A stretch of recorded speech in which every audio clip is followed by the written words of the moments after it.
Arestado ang isang 43 anyos na lalaki matapos mahulihan ng patalim at pinaghinala ang shabu sa isinagawang police patrol operation ng Police Station 6 sa kahabaan ng Santiago Boulevard, Barangay Bula, General Santos City, dakong alas 11:41 ng gabi noong Hunyo 20 taong kasalukuyan. Kinilala ang sospek na si alias Joe, residente ng Purok Islam, Barangay South, General Santos City. Na-recover mula sa sospek ang isang patalim. Sa isinagawang body search, natagpuan din sa kanyang bulsa ang isang malaking heat-sealed plastic sachet na naglalaman ng pinaghinalaang shabu. Ang nakumpiskang pinaghinalaang shabu ay may kabuang timbang na 6.53 grams at tinatayang nagkakahalaga ng 44,404 pesos.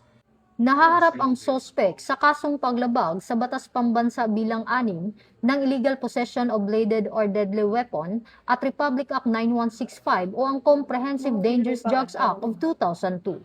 Mula dito sa Campo Crame, ako ang inyong PNN correspondent, Patrolwoman Resalie Umalay, nagbabalita para sa Police News Network, alagad ng batas, tagataguyod ng balitang pulis.